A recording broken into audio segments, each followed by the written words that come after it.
Good morning, everyone. Thank you so much for joining us on a Monday morning.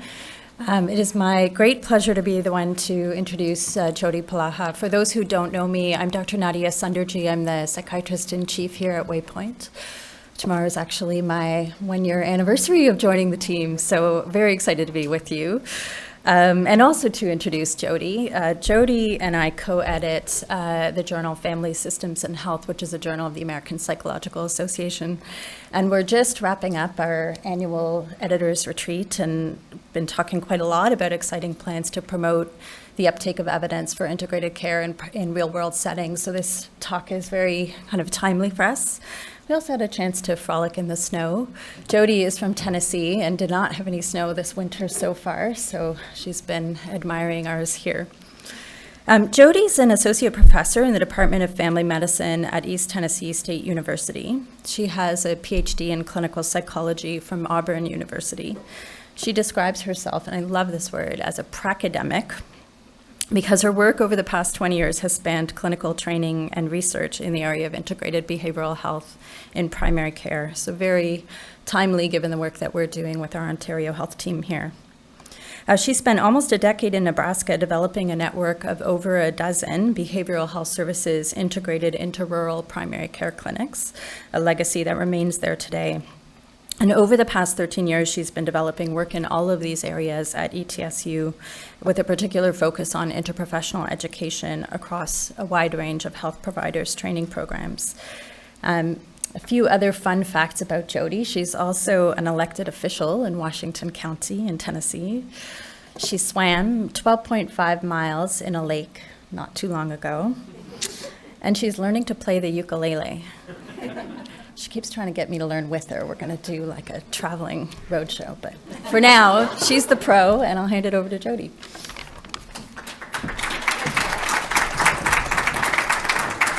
Oh, such a nice introduction. I appreciate the warm welcome this morning. Quite a few folks came up to say hello, and I've really enjoyed a few days here. It's fabulous to be in winter. All of my friends back home are jealous. We live in the Appalachian Mountains, and we live at about 1,500 feet, but we have mountains around us that are around 6,000, and we generally have snow on and off through the winter, and we haven't had any this winter. It's been terrible, so it's been great to be here. I love winter. I'm going to talk about integrated care today. It's something I've been doing for over 20 years, again, as a clinician, as a person who trains others to do the work, and as a person who innovates and develops models and tries to test them using research. Rather than being super broad, though, I'm going to focus on kind of a specific model of integrated care and kind of how I came to realize that model. I'll talk about the rationale for integrated care, kind of what that model looks like, and then some starting points, like some considerations and how that can go. And I'll tell those things in a series of aha moments that I've had. I'm balancing blocks on my head that says teams in this picture. Teams are obviously essential in integrated care. So, aha, number one was the rationale for integrated care, why we do it. And I was an intern.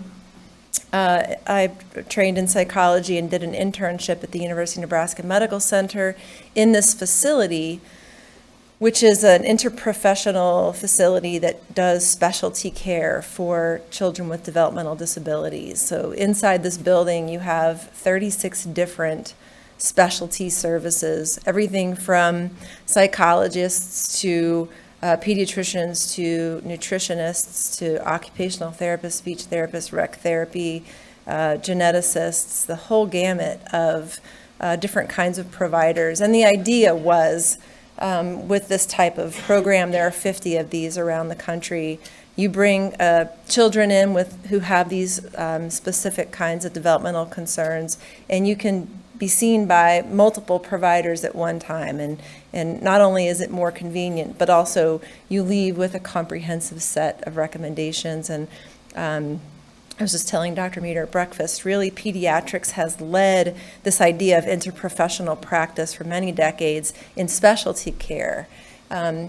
And in the context of that, I was traveling around the state with a couple of geneticists doing an interprofessional clinic for children in remote areas of Nebraska, many of which are frontier counties with less than 6 people per square mile, where family practice providers, there really aren't that many pediatricians in rural Nebraska, would refer to us patients that they couldn't quite figure out. And the geneticists and myself and some others would see these kids. Usually, they would do some tests, render some sort of diagnosis, and the parents would inevitably be like, that's great, now we know it's Fragile X, or it's this, or it's that, but how do we get him to stop throwing tantrums, or how do we get him to wear his glasses, or use his walker, or whatever, toilet train? And that's when they would say, we'd like to introduce you to our colleague, Dr. Polaha, because this is the area that she covers. And so going around the state of Nebraska, kind of seeing these kids, realizing the need for mental health and behavioral health services around this rural area, I got this idea, like, it would be great if I could get some mental health services out here somehow. And around that time, a group of providers in Hastings, Nebraska, and you can see on this map, I was living in Omaha. These pediatricians were in Hastings. It's about a 2.5 hour drive. Contacted me. They said, we have some extra space. You could come out here. You could see kids in our practice. And I thought, well, this sounds perfect. I'll go out there and see kids all day and spend the night. And that's that little Comfort Inn up there in the corner across the street. I slept in that Comfort Inn one night a week for 4 years. And then I would see patients the next day and then drive back to Omaha. And to me, the thing of that was that I was going to be kind of this knight in shining armor, and I was going to go out to this rural area, and I was going to see these kids with mental health problems and, solve these problems, and it was going to be terrific. And they gave me this really nice room right there in their clinic, and I was able to go in there, and they would have a schedule of kids for me to see when I came, and I would see these kids, and they would come back for follow-up visits, and it worked just like you would think it would work, really well for the most part. But one of the things I realized very quickly was how being physically located in the practice had advantages that I didn't think of before I came in. And so one of the things we've looked at quite a bit is how many kids in pediatric practices have behavioral, developmental, or emotional concerns. And it's about 25% no matter how you do the study. If you look at charts for well visits and how many times these types of concerns are raised, you get 25%. If you have parents' complete rating scales, you get 25%. We've also done the study where we sit in the exam room and mark off what comes up during well visits, and it's 25%. And that's a pretty big number when you think about a provider that sees 30 kids a day. That's a half dozen kids that really could be referred to a behavioral health provider. And so, the first thing I kind of started to realize was how many kids they were identifying that I needed to be seeing and how advantageous it was for me to be right there. I also came across evidence that really people with mental health concerns don't seek out mental health services. So if you look at the pie chart here, what you see is that 60% of people with mental health concerns get that care in primary care with their primary care provider. And a much smaller number go to specialty care, which is red, and a similar number, this pie graph actually shows no care at 60%, primary care at 21%, and specialty mental health care at 20%. So many people are coming into the primary care setting for mental health concerns. And in fact, a lot of us in the U.S. think of primary care as sort of the de facto mental health provider. But on the left there, you see kind of a long list of reasons why primary care doesn't have the capacity to address those mental health concerns that are coming in. Long lists of complaints that need to be addressed in very short visits. Primary care providers perhaps don't have the training to do the work, et cetera, et cetera.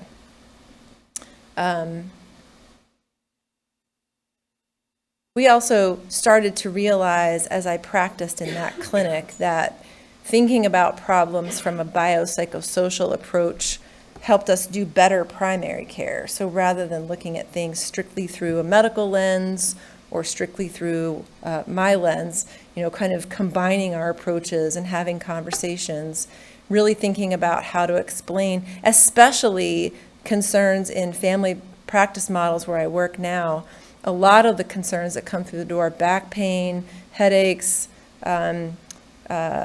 belly problems, don't have organic etiology. There's no diagnostic outcome from those visits. How do we work together to come up with an explanation for or a treatment course for this patient that might really get at the whole picture of what's going on in this person's life?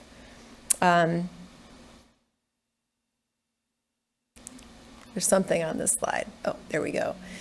This is my favorite slide. This is the slide that tells you why I really came to love working in a primary care practice. And that was that I felt like I had the most capacity to be the best, most impactful provider that I could be. I felt like in this environment, they were able to use me way better than what I was being used to do outside in a separate specialty setting. So like when I first got there, everyone referred all of the kids that had, really obvious psychiatric concerns. And in family medicine, it's substance abuse concerns. Physicians are quite good at identifying mental health problems when there's a mental health provider right there in the building. It's like really easy to pick those people out. But the longer that I was around, the more sophisticated referrals got, and the more I got to see all kinds of things that were outside of the sort of stereotyped pile of Axis 1 types of problems that you would think of. And so, in family medicine, we do a lot of chronic disease management, adherence to medical regimen, addressing kind of somatic complaints with lifestyle and stress-related pieces. We get to do preventative health and sub-threshold stuff that never makes its way to specialty mental health.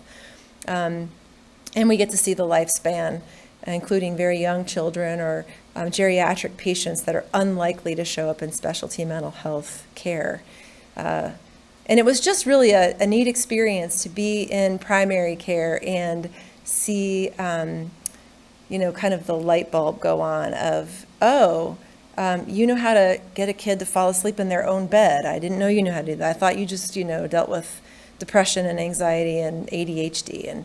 And then it became like, you actually know how to help transition a child from G-tube to oral feeding through behavioral strategies that help them with eating food orally. So just really interesting applications of behavioral health technology that you just don't get to do when you're not in constant conversation with providers who are the ones who have their hands on these patients first.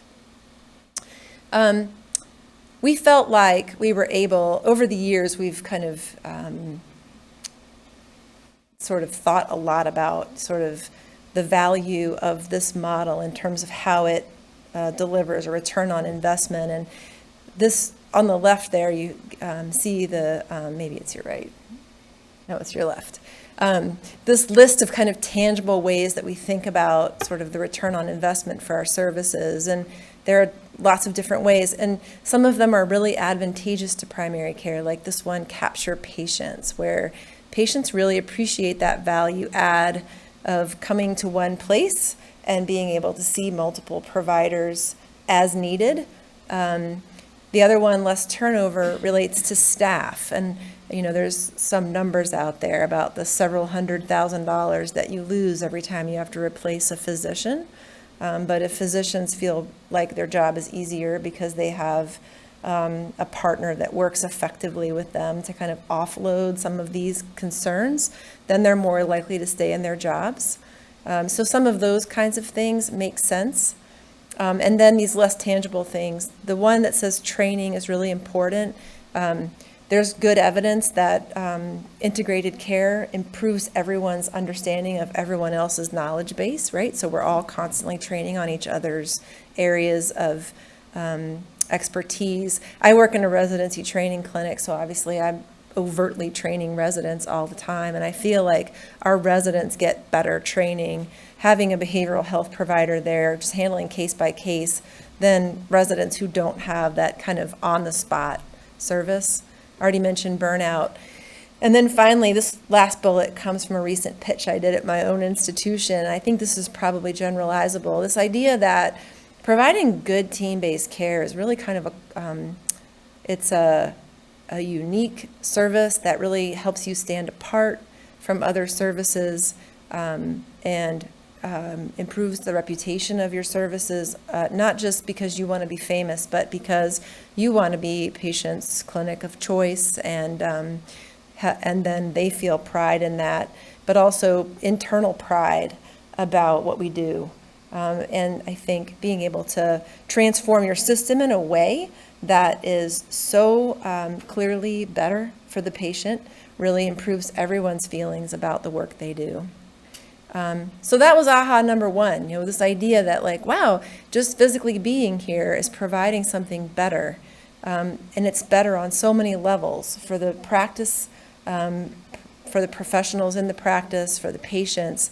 They're really getting a quality of care here that they can't get elsewhere. And I didn't tell the story, but like the most simple way in which this was revealed to me was just seeing a patient for encopresis, for example, and the patient comes in constipated, and if I'm in a specialty setting and I'm seeing a patient for encopresis and they come in constipated, I don't do much in that session. They end up going back. I have to send them back to primary care and have them reevaluated. And like, do you need more medicine or what's the problem? And that just stops treatment in its tracks. And just being able to go down the hall and talk to the primary care provider, perhaps have them come in and do a quick eval and keep things moving. It's just a really important quality of care for those patients that you just don't get when the two services are separated. Big aha moment. Followed by another aha moment. And this relates to how we deliver care, kind of the model or approach to integrating behavioral health care. And as I mentioned, I got recruited to serve this clinic, and I did that for 4 years. And then I was able to recruit someone to work there full time. That was sort of the outcome. And that clinic is still there today, an integrated care clinic. And it's so nice to know that. But what happened when I started there was that they knew I was coming. And I was going to be there on Tuesdays and Wednesdays. And they started to create a list of people that needed to be seen by me. And the list started, 6 or 8 weeks before I came. And I know I have not asked for any audience participation to this point. So you're feeling like you're off the hook. And it's Monday morning, so that's a good feeling. But I'm going to do it. Who can imagine what happened with this list by the time I got there and I had, slots and I could see patients? Yeah. It was ridiculous. It was 85 patients on that list. And how many slots did I have? I was practicing in a very traditional manner. So how many minutes am I giving per patient? The traditional mental health visit is how long?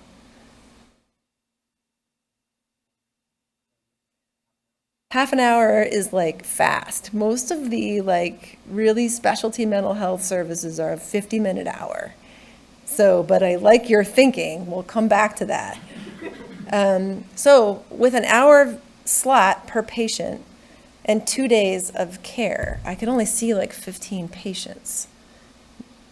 And so of 85 patients, we were able to triage 15 into my schedule. And how many times do I have to see each of those patients before they're better? Anybody, who in here are the mental health people? Do we have any? Couple? If you think about a course of CBT, how many sessions does it involve? 12, right. So if I were to see all 15 of those people 12 times, then what does the list look like by the time I have an opening again? I mean, it's ridiculous, right? And so, it's kind of a non-starter. And so I did not see people 12 times, just saying. I tried to kind of hasten things along and just jump to the point on a few things and go a little quickly. When we looked back at my data over 4 years, the average number of visits per patient was 5.5. So definitely cut that thing in half, right? Does anybody know what the average number? I don't know about Canada, but in the US, the average number, modal number of visits to mental health is 1. So people generally just show up for one visit and then don't go back. And so 5.5 is awesome, but it's also terrible when you think about the fact that I've got 85 people waiting. Now it's down to 60, but now those 60 people are waiting as I'm seeing the 15 on my list for 6 weeks, and now it's back up to 85 people again. And, it's just this terrible, awful cycle. And the physicians used to fill out these little referral forms to me, and they got more and more dramatic in their referrals because they were trying to get their people pushed to the top of this massive list. And so this one says emergency, and it's got the description of the patient. It's the severe, worst 4-year-old I've ever seen spit on me, ! Et cetera, et cetera. And then the best, I talked to Jodi, and she agrees. Get him in next week. Right? Push him up above all these people who have been waiting for weeks because she says she has openings. I've committed to this kid. And it really felt kind of sad because here's me thinking, I'm going out to this rural area. I'm going to solve this problem of no services. And I'm a drop in the bucket of what's needed. And, this primary care clinic is identifying 25% of their patients every single day, and they're not even able to put all those patients on my list, right? So they're just taking the worst possible scenarios and putting them on the list, and now the physicians are duking it out. I'm walking into clinic on Tuesday mornings, and there's this scuffling going on, and it's oh, what have I created, right? So that was 20 years ago, and since then, we've really thought a lot about how do we do this? How does it work? And there have been many different models of integrated care posited. The one I'm describing that I've practiced in that setting was co-located, and really those two services remain sort of distinct and separate, but just physically located in the same place. The other two models that you'll hear about are the collaborative care model and the primary care behavioral health model. The collaborative care model really tends to focus more on specific populations, like all of our depressed patients, for example, and create a strategy for monitoring and managing those patients using an on-site behavioral health person, could be a nurse level case manager type role, in conjunction with an off-site specialist that sort of comes in and gets leveraged to address the time-sensitive needs of people in the registry. And it's a great model, and it's actually quite compatible with the other two models listed on this screen. I'm going to spend a bunch of time now talking about the primary care behavioral health model because that's the model that I kind of gravitated to once I realized that I was in a bit of a hole at this clinic. And just by show of hands, anyone ever hear of this model before or know much about it? Good. That's very fun. I like that. So no one can read the slide, including me, but I'll tell you that it's kind of neat. It's a really nice way of thinking about sort of the range of integration from level 1 on the far left, which is like minimal collaboration, all the way up to the level 6, which is this really fully integrated model of care. And you can see the middle range is co-located, so you're physically in the same space, but you don't necessarily share all of the same processes and administration. And so there's all these sort of gradations of care. And you can find this on the SAMHSA HRSA website if you ever want to find it and find related documents that support it. So PCBH and collaborative care models are really on the orange end, on the fully integrated end, and really represent pretty significant innovations to how we deliver mental health services. So what I'm about to describe to you doesn't really look like anything that maybe you would think of when you think of mental health services. Quite different. The best kind of rule of thumb we have right now for like how to measure or define what PCBH is this description. It's called gather. And these 6 kind of components or elements make up a good PCBH model. So first of all, behavioral health providers practice as generalists. They don't specialize in anxiety only or ADHD only or kids only or whatever. They do everything across the board. Now, in a pediatric practice, it would be fine to be mostly doing kids, but in a family medicine practice, you, as a primary behavioral health provider, would see the gamut of patients that come in, just like the physicians there. And so here we are trying to like model mental health, behavioral health care a bit more like a population health model of care, like primary care. The other thing behavioral health providers do is remain accessible at all times. And so I'm going to show you some sort of model schedules and ways that we do that. But we're not over here in a separate office with the door closed, seeing patients every hour on the hour like I was in Hastings. We're actually kind of like floating around in the mix of primary care, available every day, all day for patients who come in. And again, remember, it's 1 in 4, roughly, who come in with a need. Care is team-based, so again, it's not like an assembly line where the primary care provider sees them and then they kind of like pass them off and something different happens and then they go home. There's kind of a coming around and a regrouping and kind of a, okay, are we all on the same page? How do we put this plan together for this patient? Behavioral health providers are highly productive in these settings, and so we don't see patients on the hour, kind of coming back to the 20-minute idea that I liked so well. Visits are much briefer, and it allows us to actually see patients at the pace that's needed to not end up with an 85-patient waiting list. Behavioral health providers act as educators, and we've discussed how important it is and how exciting it is to work in an environment where both sides are learning a bit about each other, and pediatricians learn enough about what I do that they can kind of implement a few basic interventions and then see how that goes and then bring me in as needed, vice versa. Like I have a kind of sense of when I can give some ideas versus bring a medical provider in. And then lastly, we establish these routinized care pathways, which are ways that screening processes and other mechanisms that sort of trigger referrals to us so that we are kind of at the point of care for specific kinds of problems. And I'll come back to a few examples of those.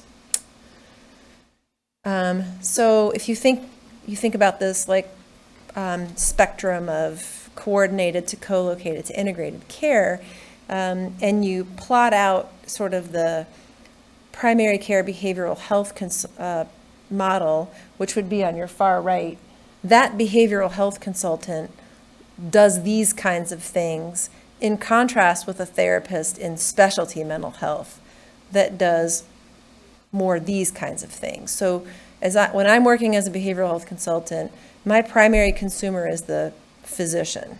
Like what can I do to be helpful to the physician in this session and make this session really address the whole biopsychosocial model. Now, that doesn't mean I don't like ask the patient, like, what do you need? What are your concerns? And how those address what might be different than what came up in primary care. But it's a very different focus of collaboration. In a PCBH model, the behavioral health consultant is very much team focused.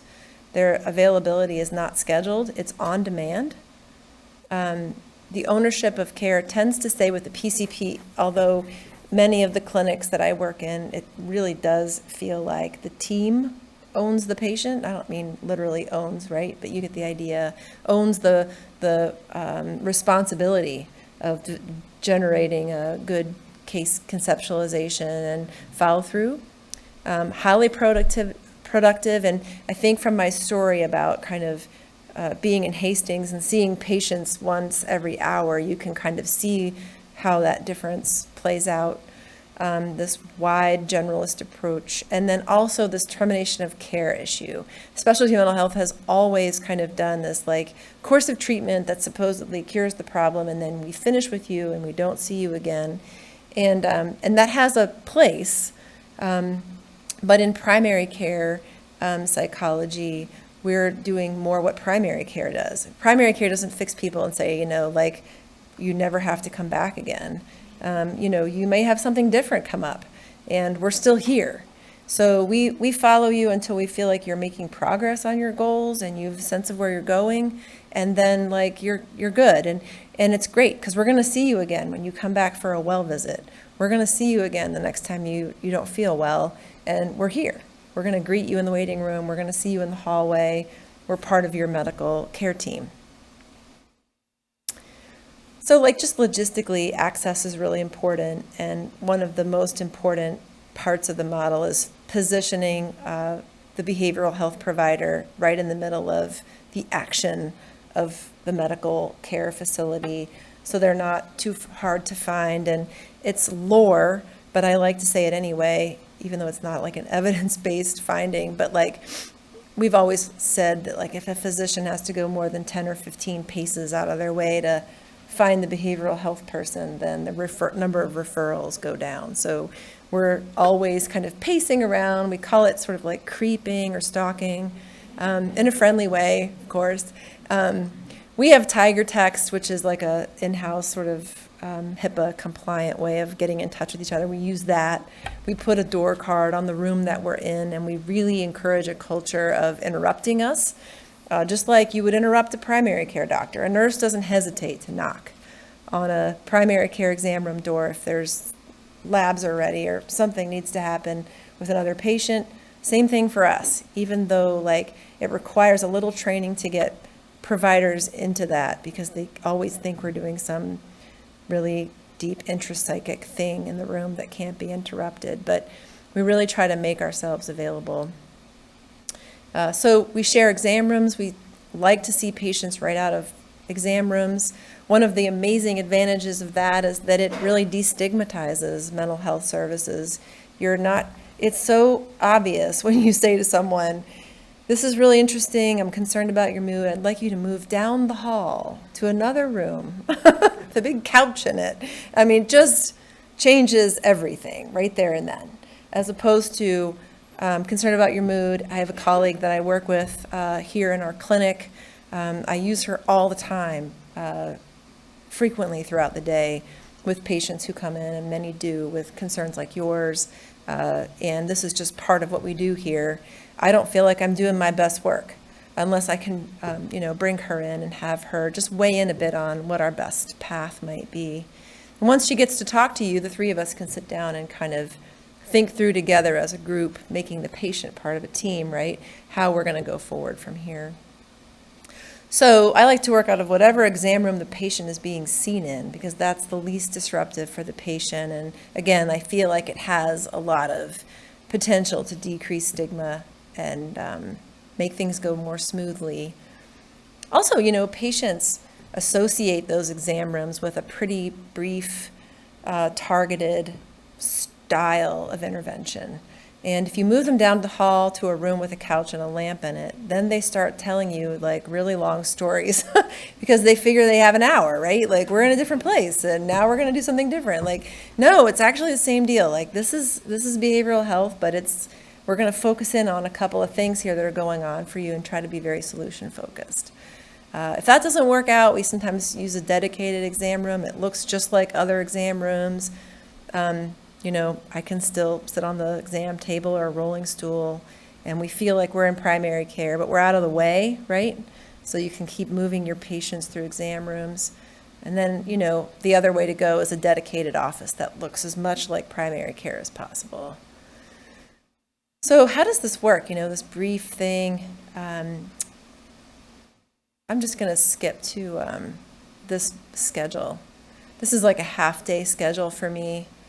I go to a huddle at 8 with all the providers on the floor, and we talk about who's coming in that morning and really hone in on some of the patients that maybe have some overlap for me. And then I try to see a couple of scheduled follow-ups first thing in the morning as the physicians are ramping up and getting moving, because I can get those out of the way and then be available, right? So most of the day I'm available, with the exception of maybe one or sometimes two scheduled follow-ups. And I'm, during that time, just kind of roaming around,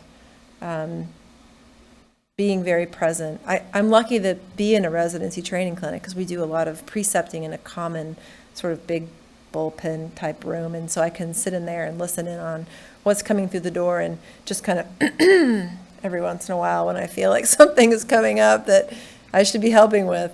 But this would give you an example of a day, coming in at 8, doing huddle, touching base with a few people, doing a quick follow-up with someone on weight loss, sort of some tracking and coaching at 8:30, following up with a patient, maybe that is struggling with depression, disability questions.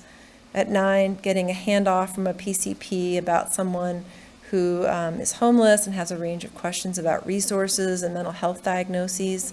I'm fortunate to have a social worker in my clinic that comes in as well with resources for people who have specific social health needs. At 9:30, I'm sitting back there and there's this, I don't know what to do with this person, this on 3 different medications from 3 different prescribers, and these are the problems, and we might talk through some things. I may or may not go in the room. At 10, I'm in the room with a PCP, 12-year-old with autism, increasing self-injurious behaviors. That's one where I'm excited because I'm pediatric trained, so I get to do something I really love. 10:30, here we are again, another kid, school difficulty. This is a follow-up maybe that I scheduled for myself from a prior visit. 11 o'clock, the PCP's handing off a 45-year-old with anxiety. At 11:30, there's someone from the front desk coming back to me and saying, there's a dispute between a grandmother and an adolescent in the waiting room. We just want you to know. By that time, the provider that's going to see them is running really far behind, so we do a pre-visit. So I go into as soon as they get roomed, I go into the room, and we kind of work through some of that stuff, and it's always the best way for me to help kind of shorten and get people back on track, because that would be another, getting behind moment for that provider if they were having to deal with all of that as well. And then lastly, always right before lunch, someone comes in with suicide ideation. Isn't that how it works? Right before lunch and right before everybody's about to go home. So that to you probably looks like a very realistic clinic. There have been some studies of PCBH. They're not incredible. I wish there were more. PCBH really comes out of grassroots efforts to come up with a model that we think is pragmatic and useful, and so it doesn't come from academia. It doesn't come from huge RCTs. That's an area we need to do more. This is an area we need to do more research in, but at least some of the preliminary findings from large studies, if not well controlled, show some improvements across symptoms, functioning, well-being, that it's effective for a wide range of severity, possibly even more effective for those who have severe impairment. That even though these are brief visits, the changes are robust, and people report improved status even a couple of years later. And that people report stronger connections to the behavioral health consultant than they do to community-based therapists. There also are a larger number of studies that look at how it impacts the system. Fewer referrals outside, better adherence to evidence-based guidelines, like the practice is adhering to evidence-based approaches for various problems. More appropriate antidepressant prescribing, you have more options there. PCPs improve their skill set and willingness to engage with behavioral issues. Better detection of depression, for sure. Very high satisfaction, more appropriate utilization of primary care, and then improved prevention. The best studies, the best outcome studies of PCP, I think, will be those that look at broad health outcomes, not necessarily reduced rates of depression or some specific mental health outcome. And there's just some preliminary data coming out right now just showing very broadly that the patients in the practice who get behavioral health through this PCBH model, even if it's only one session, first, rate the service at that clinic much higher than patients who only saw primary care. And they even rate like the pharmacist higher and the front desk higher in terms of satisfaction and a variety of other kind of positive attributes. And who knows why, right? Because they just saw a behavioral health provider. That's the only real difference between this group and that group. But it really does seem to increase your overall feelings of positivity about the practice. And then importantly, those patients also had better follow through with well child visits or blood pressure screenings and some other kinds of like health related behaviors that they needed to be up on. And then also these same sort of preliminary data reviews seem to show that there are some differences, like the group that got behavioral health services have better blood pressure control, better A1C scores, those kinds of things. So like broad population effects of this model. So just helping you think about that this isn't really about providing psychotherapy or specialty mental health to lots of people. That service is still available in our community and we use it when we need to. This is about improving primary care, making primary care whole. So that was my aha number 2. This idea that we need a new model. It needs to be innovative and it needs to get at health. And then lastly, kind of some points about getting started and keeping it going was aha number 3. And I first came to this aha moment in the Hastings Clinic. So there I was, like seeing patients like in this back room, and whenever I would come out, there were a barrage of questions, and usually it was a fist fight about getting a patient in to be seen by me, but sometimes it was about like a category of problem, a category of patients like ADHD, and ADHD kept coming up a lot. Whenever I was in the lunchroom having lunch or doing whatever, everybody was like, what do I do with this kid? What do I do with that kid? And I don't feel like I did a good job assessing for this. And I don't really know how to assess for this. And this was back in 2000 before we had a lot of the easier primary care-based measures for ADHD that we have now. And I was, kind of providing consultation, which was fine, but it was a lot of case-by-case basis. And it felt like, man, these people are struggling with this problem in this clinic. And so I pulled a year's worth, I didn't actually do this myself, I had a student do this, pull a year's worth of ADHD assessments. This is actually paper charts, if you can believe that story. I don't even know if I should say that out loud. But she pulled 86 patient charts who were seen for an ADHD evaluation during a single year. And these are the tools that the practice said they were using. Now, half of these are not even evidence-based tools. So they probably shouldn't have been using them. But even though they weren't evidence-based, what you can see here is they weren't actually using them. These were what they thought were their kind of decision-making tools for diagnosing ADHD, but they were only collecting them about 30% of the time. It's just, they were not getting data before making a decision. And so we sat down. This is not us. We are not that good looking. And we had this whole conversation about like, well, you're not actually getting the data you're saying that you're getting. And the data that you're saying you're getting is not even like really the state of the art, best cutting edge stuff that you're supposed to be getting. And when we sat down, it was not just me and the physicians. It was, the office manager and a person from the front desk. And I had a nurse coordinator that worked with my work, and she was there. And we were able to bring in kind of some stakeholders from a variety of perspectives and really think about, like, system-wide, like, what could we do differently? And I provided some content expertise on, evidence-based assessment approaches for ADHD. And the physicians kind of provided their perspective on kind of like what they needed to know and how, and everybody kind of weighed in a bit.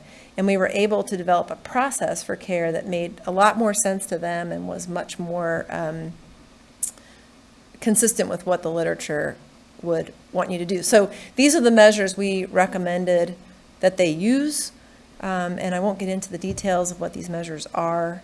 You can't see it, but we actually did look at these measures at baseline, and they were basically not collecting them or only collecting a handful.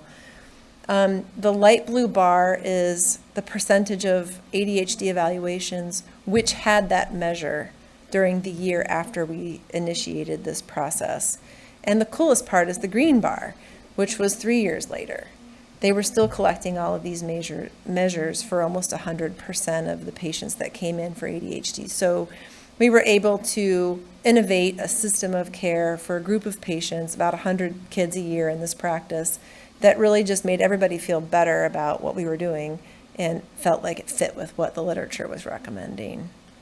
And so kind of this idea of team-based care, not just being this team helping this patient and this team helping this patient and this team helping this patient, but like this team taking a step back from the day-to-day grind and coming up with a systems change that could affect a whole group of patients. And we are able to do that in lots of different areas. And the coolest thing is, if you do it right, I put this just for Nadia because she appreciates this. You do it right, and you evaluate this, small scale innovation in your practice, people want to know about it. And this one really got taken up because it was published in a big journal that lots of pediatricians read. Sometimes we innovate and we don't take a lot of data, we just try something new. Sometimes we take really great data and we're able to share that innovation and hopefully influence other practices to think about doing these things. So just taking a step back about primary care behavioral health for a minute, when I talk about practicing as a generalist and being highly accessible and doing this high productivity work, that is kind of the behavioral health redesign to look like primary care, right?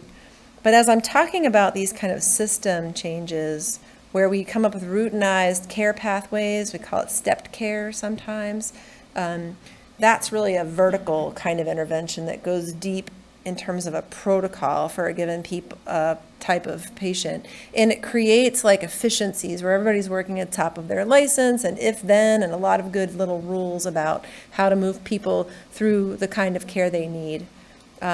Both of those are really important. And the point I'm about to make is that, to get horizontal interventions set up within PCBH and then to iteratively improve it, as well as to create and iteratively create vertical interventions for populations of patients within the practice, you really need a system. So this is the pediatric practice that I started working with in Tennessee. This is actually a residency training clinic within our Quillen College of Medicine. In 2009, we started the horizontal model. We got that thing rolling. And then what you can see in this timeline, which runs out, and we have many more processes at this point, is that over time, we added these vertical processes for specific populations: pediatric obesity, postpartum depression, behavior problems in kids, addressing social determinants of health and resource needs, screeners for adolescents, and the list kind of goes on. And each one was kind of like I described it, like a step back from clinic process, group of stakeholders gets together, kind of problem solve how to do this, and then implement this sort of pathway. I'm trying to think if I want to say anything else about that. We've taken data on a lot of these processes as we've gone through them. Our initial attempts with the horizontal model, we had just some catch-as-catch-can data showing about, on a weekly basis, about 30 warm handoffs, 25 like curbside consults, about 13 follow-up visits in a typical week. And those were just data that helped us to gauge whether we were implementing the model with some level of fidelity. How are our providers adopting team care or the PCBH model? This is all of the 4 and 5-year-old well child visits who had a behavioral, developmental, or emotional concern. So of the entire population of well visits, taking just those with behavioral, developmental, or emotional concerns, 62% were introduced to us or brought in to see us or referred to us, and 40% were not referred to us. They may have gotten some coaching or help by the provider. They may have been referred outside and just bypassed us, but we just didn't see those people. So then looking at those that were referred to us, which was 51 kids, 86% of those kids were seen by us on that same day. By us, I mean our behavioral health staff. It's like a really nice number, right? And then a small number were scheduled to come back and see us. Maybe they couldn't stay or something was going on. We were too busy, I don't know. And of those that were scheduled for a follow-up visit, even though that's not a very big number, 14%, almost all of them were seen within a month. So it wasn't a terribly long wait to get back in to see us. These are the kinds of data that we feel like really help us know that when we create these, step back, create a system, sort of like these iterative evaluations, are we on track? Are we doing what we said we would do? So let's talk about postpartum depression. This is just an example of sort of this process. We actually, this is what actually happened. We went, myself and the pediatricians went to a American Academy of Pediatrics local training on postpartum depression screening. And it was like guilt trip 101, because we sat there for 4 hours and realized we weren't doing anything according to the guidelines. And like we left there all hanging our heads really low and saying, we've got to fix this problem.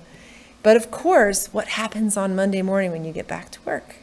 You have patients waiting to see you. And when are you going to fix this problem of postpartum depression screening? And it's not just a matter of handing Susie at the front desk a rating scale and saying like, hey, can you just start handing this to everybody? Because you don't really want it to go to everybody, first of all. And second of all, there's a question on there that asks the mom if she's actively suicidal. And what are you going to do if you start getting, yeses on that? Well, when you start getting yeses on that, right?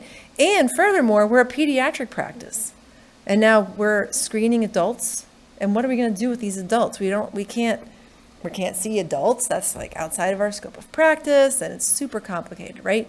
And frankly, all team-based approaches that really kind of fit within this vertical systems delivery thing are sort of complicated. So we started meeting for 30 minutes at lunch and just sort of brainstorming what needed to be done and coming up with action items and doing those things and coming back. And some of them were little study cycles of, well, how many patients are we talking about here? And how many baby well visits do we do at the 2-week mark and at the 4-month mark and at the 6-month mark? And just trying to get our heads wrapped around what this intervention would look like and really rolling it out in a thoughtful and intentional way. And it took us, 4 to 6 meetings of doing that. We rolled out this measure. And this shows you how effectively the screening was adopted. And to me, just being able to give out a screener, have the parent fill it out and hand it back is a measure of success in, implementing a systems change, because it's hard. It's really hard to insert a new process into a place with like a lot of processes. And so this just shows that we effectively collected the screening at all of the time periods when we planned to collect the screening over a 1-year period. And then this is a really complicated slide, but it just gives you an example of other data we looked at where, we looked at babies that were screened, whose moms were screened at 1 week, for example, postpartum. There were 40 of them who scored at risk, and this is over a, I don't remember, 6-month period, I can't remember. Of those 40, 19 saw a behavioral health consultant, most likely that very same day. So about half of the at-risk parents got to see someone to talk with them about their experiences for 20 or 30 minutes right there and then. Actually, I take it back. 19 of them were referred to us. Only 15 actually saw us like right there and then. So the other pile of people were connected, via phone call or a referral later. But you get the idea. So this shows us kind of like how well we adopted the strategy of not just screening, but then like earmarking the patient, bringing them in to be seen, and bringing the behavioral health consultant in to see them and like actually following up. And we have actually a Chinese menu of options for high screeners that include like faxing something to their primary care provider. If they already have a mental health provider, getting in touch with that person, letting them know, hey, your patient scored high on the screener, we are recommending they come back in to see you, that sort of thing. So this was aha number 3, which was that to really do integrated care well, and I think this is true for PCBH, but also any model, you have to have a strong process for engaging a quality improvement model and doing some innovation, and then kind of looking at how your process is working and making decisions based on that. And by doing so, not only do you hold yourself accountable to doing things the way you said you were going to do them, but you also can step back and do those systems changes for groups of patients.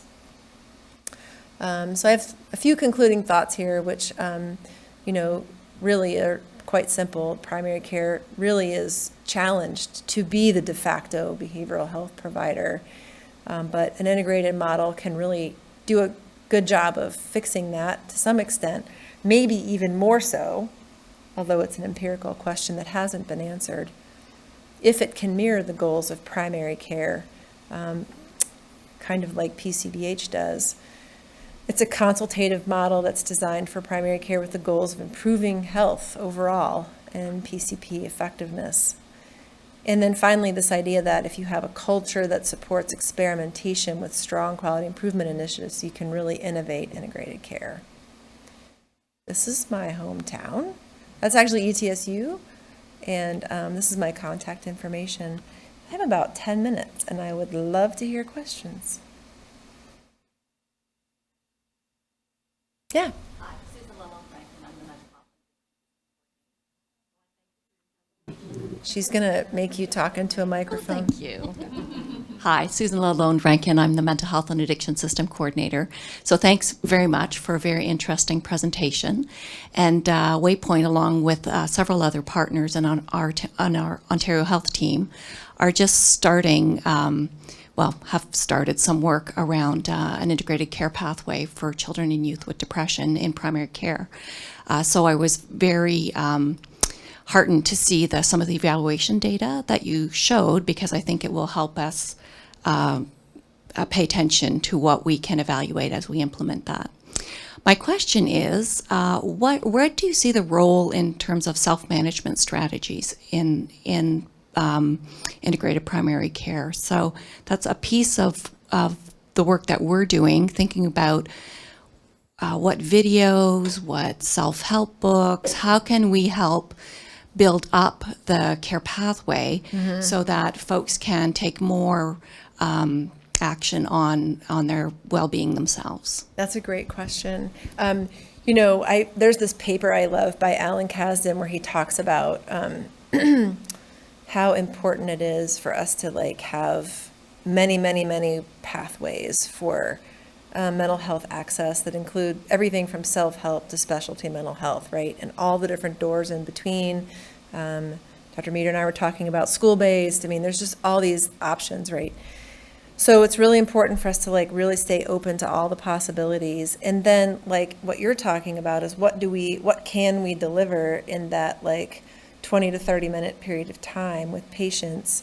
And I think that self-management is a super important. We are really focusing on that a lot in our clinic right now, in particular as a skill that everyone should be using. So helping everyone get that language pulled together, so that, because self-management work with patients is a lot about patient empowerment and really changing the way we talk about problems so that patients feel like they're part of the solution and engaged in the solution. And it's not us doing something to you, right? It's really about us working on this together. So it is a big part of what we're doing. And I just want to also, your question draws also kind of to the point of what I described today was a model, but I didn't talk about like what's delivered in the model. So what happens when I go in there for 20 minutes, right? Anybody in here that's in mental health is like, what is she doing in there? And self-management certainly is part of it, but we're doing everything from psychoeducation and just really elementary kind of problem solving and self-management, all the way up to, I think, very sophisticated process-oriented brief approaches. And there's one called FACT, which is Focused Acceptance and Commitment Therapy, which is a really lovely intervention with people that when you watch it, you get it, that it's actually a sophisticated therapeutic intervention. It's not just me handing out brochures at a fast pace because I only have 15 minutes and I'm hoping you're going to go read this 200-page book, right? Some people will, and then I do that. But with many patients, I also engage, an actual therapeutic approach. So it just depends on what comes in. But it also speaks to your behavioral health provider being trained to do this type of work, which is quite different than, 8-week course of CBT, right? Like you have to really be able to walk in there in a very flexible place and be able to react and respond to a very dynamic set of things that are going on, what the provider is saying, what the patient is saying, what their family member is saying, and kind of really distill that to something very meaningful, not just impactful from an evidence-based intervention perspective, but personally meaningful to the people in the room so that they take it and go with it. And doing that in 20 minutes is hard. Yeah. You have to go that far. No. Hi, Jodi. Rob Meter. We met today, but just for people in the room. So just a question about, first a comment about how these sorts of models, I think, can really be paradigm shifting in the sense of, having the patients be empowered and seeing themselves as the hero in their story, and we're just their guides, essentially. And I think I like that sort of approach much better. But I'm wondering about how this has played out with the physicians, the primary care providers that are usually the first point in contact when the child comes into one of our clinics, for example. And I could see it kind of going two ways, because I'd imagine that the family physicians or nurse practitioners would be sort of empowered by this sort of a collaborative, integrated model of care, where they might say, I've seen how we've dealt with sleep problems in this child, for example, and it's actually not that hard. I'm going to just be empowered to do this with my patient directly and sort of prevent a referral to downstream to somebody else in the clinic, or starting an SSRI or, a medication for ADHD, for example. Because sometimes it's not rocket science, and sometimes you just need that little bit of, empowerment to do that. Or does it actually go the other way, where it's like, well, you're just right there down the hall. I'm just going to just move that right off my plate. And has it increased the utilization of mental health resources? What has your experience been? That's a great question. We have this ongoing debate in my own clinic right now. We train residents. And so our residents will come in and sit down with the preceptor and what's going on. And then they're really depressed. So I just think we should just get Dr. Polaha. And they're supposed to be learning something, right? So the preceptor will oftentimes push them a bit, so let's just pretend you don't have Dr. Polaha. What are your options? What are some things you might do? And I think that, there is evidence that everyone's knowledge improves just by osmosis of practicing together, hearing me talk with other providers, hearing me talk with my patients. There's just a learning curve there. And I feel like it's highly individualized. Some physicians actually really do like to work with patients across the gamut of concerns, including their mental health concerns, and they are excited to pick up on some technology and deploy it. Others are just do not want to deal with this, really don't feel competent to do it, prefer to have you jump in on those. And I don't know of any empirical studies on that topic, what predicts what or what happens, seems like it kind of balances out, if that makes sense. And I always feel like my role is to sort of figure out where they're at and just meet them where they're at. So if you're interested in learning more about the daily home note or some little technology that I use, I'll spend an extra 10 minutes with you. And if you'd rather I just like take it and run with it, then I'll just take it and run with it. I don't know if that answers your question. Yeah, no, that's great. It sounds like it could be a bit of a wash. It's a bit of a wash. But I sense, though, that my suspicion would be that the patient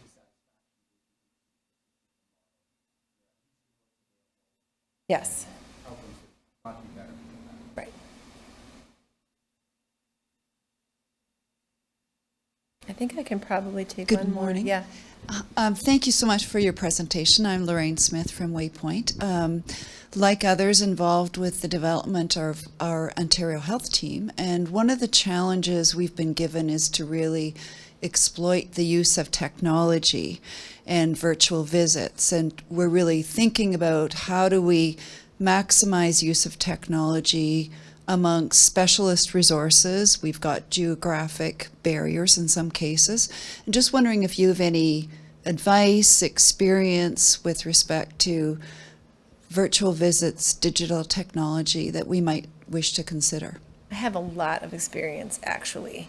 I piloted telehealth clinics for about, 8 or 10 years in Nebraska as well as in Tennessee.